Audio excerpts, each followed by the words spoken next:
Selamat datang di channel Saham Cuan. Sebelum kita mulai, saya ingin kembali mengingatkan bahwa video ini sepenuhnya hanya untuk tujuan edukasi, bukan merupakan ajakan membeli ataupun menjual saham. Semua keputusan investasi sepenuhnya berada di tangan masing-masing investor, sesuai dengan tujuan keuangan dan profil risiko pribadi. Pada video kali ini, kita akan membahas secara sangat mendalam, menyeluruh, dan objektif sebuah saham yang secara fundamental bertumbuh, namun secara harga belum banyak diapresiasi pasar, yaitu PT Gunanusa Era Mandiri Tbk dengan kode saham GUNA. Video ini dibuat pada 25 Januari 2026 menggunakan laporan keuangan hingga Q3 2025 serta harga penutupan pasar tanggal 23 Januari 2026. Mohon teman-teman tetap melakukan pengecekan ulang terhadap angka-angka yang ditampilkan karena potensi kekeliruan data selalu ada. Video ini juga dibuat atas permintaan subscriber @joesteve777. Video ini akan panjang, bukan untuk trader yang ingin cepat, tetapi untuk investor yang ingin benar-benar memahami bisnis dan harga. Mari kita mulai perlahan. Filosofi investasi, fundamental dan teknikal harus bersatu. Sebelum masuk ke angka dan grafik, ada satu hal penting yang perlu kita sepakati bersama. Fundamental tanpa teknikal bisa membuat kita membeli perusahaan bagus di harga yang salah. Teknikal tanpa fundamental bisa membuat kita membeli harga yang bergerak, tapi bisnisnya rapuh. Karena itu, dalam video ini, fundamental kita gunakan untuk menjawab bisnis ini layak atau tidak.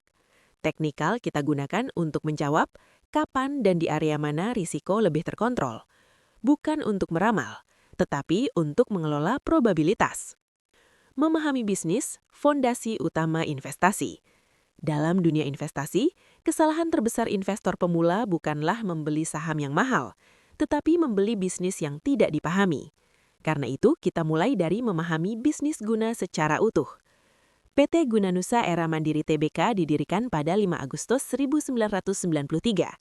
Artinya, perusahaan ini telah beroperasi lebih dari 30 tahun, jauh sebelum akhirnya memutuskan untuk melantai di Bursa Efek Indonesia pada 9 Juli 2024. Ini penting, karena artinya Guna bukan perusahaan instan, bukan bisnis yang dibangun hanya untuk IPO, melainkan bisnis yang telah melewati berbagai siklus ekonomi. Guna bergerak di industri makanan dengan fokus pada produksi dan perdagangan olahan kedelai serta kacang-kacangan, seperti kacang tanah dan almond. Produk-produknya mungkin tidak selalu kita sadari, tetapi sangat dekat dengan konsumsi sehari-hari, baik sebagai bahan baku industri makanan besar maupun produk jadi dengan merek sendiri. Beberapa merek yang dimiliki antara lain Almunisha, John Farmers, Kagil, dan G-Nuts Dua Naga. Model bisnis B2B sebagai mesin utama. Salah satu keunikan Guna adalah fokus model bisnisnya. Saat ini, Guna tidak agresif bermain branding retail, melainkan lebih memfokuskan diri pada layanan manufaktur dan B2B. Pelanggan terbesarnya adalah Unilever. Ini sangat penting untuk dicermati. Menjadi pemasok bagi perusahaan multinasional seperti Unilever berarti standar kualitas sangat tinggi. Konsistensi pasokan wajib terjaga, harga relatif ketat, tetapi volume besar dan berkelanjutan. Model B2B seperti ini, margin tidak selalu besar, namun pendapatan cenderung stabil. Risiko permintaan lebih rendah dibanding B2C murni. Selain B2B, Guna tetap menjalankan penjualan produk jadi, tetapi bukan sebagai fokus utama. Strategi operasional. Keunggulan yang sering diabaikan investor. Salah satu kekuatan Guna yang sering luput dari perhatian investor adalah strategi pengadaan bahan baku. Guna secara strategis mengoptimalkan pembelian kacang pada musim panen raya, yang terjadi 2 kali dalam setahun. Strategi ini bertujuan menekan biaya bahan baku, mengurangi volatilitas harga input, menjaga stabilitas margin. Dalam industri makanan, kontrol biaya bahan baku seringkali lebih penting daripada sekedar menaikkan harga jual. Operasional produksi Guna dijalankan melalui 2 pabrik di Cikarang, Jawa Barat, 1 pabrik di Pati, Jawa Tengah. Lokasi ini strategis, dekat pusat industri, dekat jalur distribusi utama, efisien secara logistik. Anak usaha dan struktur grup.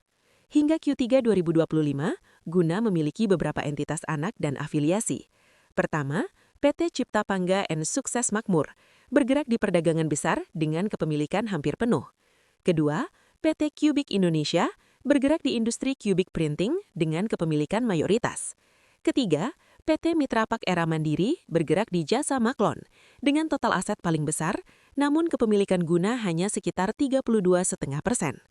Ini berarti kontribusi aset besar, tetapi kontribusi laba tidak sepenuhnya dikendalikan. Investor harus berhati-hati dalam menginterpretasi konsolidasi. Struktur kepemilikan saham. Struktur pemegang saham guna menunjukkan kepemilikan internal yang sangat dominan. Sekitar 80% saham dikuasai oleh manajemen dan pihak terkait, sementara free float publik hanya 20%. Ini membawa dua konsekuensi penting. Sisi positif, kepentingan manajemen sejalan dengan pemegang saham. Risiko moral hazard relatif lebih rendah. Sisi negatif, likuiditas saham cenderung terbatas. Pergerakan harga bisa lebih volatil, tidak cocok untuk trader jangka sangat pendek. Kinerja pertumbuhan, angka tidak berbohong. Sekarang kita masuk ke bagian yang paling menarik, pertumbuhan. Hingga Q3 2025, pendapatan TTM mencapai sekitar 1,66 triliun rupiah. Pertumbuhan pendapatan tahunan kuartalan mencapai 38%. Laba bersih TTM sekitar 73 miliar rupiah, pertumbuhan EPS kuartalan mencapai lebih dari 55%. Untuk perusahaan makanan, ini adalah angka pertumbuhan yang sangat agresif. Pertumbuhan ini kemungkinan berasal dari peningkatan volume B2B, optimalisasi kapasitas produksi, efisiensi operasional. Profitabilitas, tipis tapi sehat. Margin guna memang tidak besar. Gross margin sekitar 13%, margin operasi sekitar 9%, dan margin bersih sekitar 4%. Namun ini wajar untuk industri makanan berbasis volume. Yang lebih penting adalah ROE sekitar 12%, ROIC sekitar 14%, dan ROCE hampir 19%. Ini menunjukkan bahwa modal yang ditanam menghasilkan imbal hasil yang layak. Bisnis ini menciptakan nilai ekonomi, bukan hanya bertahan. Neraca dan risiko keuangan. Guna memiliki neraca yang sangat sehat. Utang rendah, hampir tidak ada utang jangka panjang, rasio likuiditas aman, dan kemampuan membayar bunga sangat kuat. Altman Z-Score berada di zona aman, menandakan risiko kebangkrutan rendah. Namun ada satu catatan penting, arus kas bebas masih negatif. Ini disebabkan oleh investasi, capex, dan ekspansi. Dalam konteks perusahaan yang sedang bertumbuh, ini bukan tanda bahaya, selama pertumbuhan laba tetap terjaga. Valuasi, apakah sudah mahal? Dengan PER TTM di bawah 10 kali, PBV sekitar 1,2 kali, dan EV at EBITDA sekitar 5 kali, secara valuasi guna belum terlihat mahal. Bahkan bisa dikatakan relatif murah jika pertumbuhan dapat dipertahankan. Namun, ingat, valuasi murah tidak menjamin harga akan naik dalam jangka pendek. Dividen dan karakter investasi. Dividen guna ada, tetapi bukan daya tarik utama. Dividen yield sekitar 2,5% dengan payout ratio yang konservatif.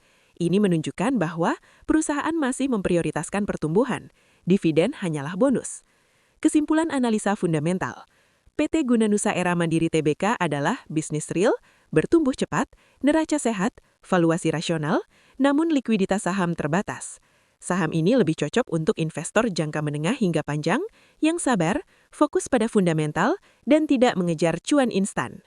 Analisa teknikal, membaca perilaku pasar. Sekarang kita gabungkan dengan teknikal. Harga guna, 52 week high di 340.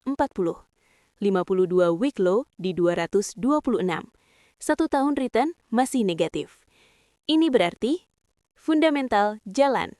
Harga masih tertinggal. Secara struktur, weekly sideways lebar, daily mulai membentuk higher low. Support penting, 225 di 235 krusial. 245 di 255 akumulasi. Resisten penting, 280 di 290, 320 di 340 penentu tren besar. Momentum, volume, dan price action. Momentum netral, tidak overbought, tidak oversold. Volume masih moderat, kenaikan belum dikonfirmasi volume besar. Price action, banyak ekor bawah di support, supply masih muncul di resisten. Ciri klasik saham yang sedang dikumpulkan, belum waktunya markup. Skenario terpadu fundamental plus teknikal. Skenario ideal, Fundamental tumbuh konsisten. Harga bertahan di atas 255. Break 290 dengan volume. Target jangka menengah terbuka.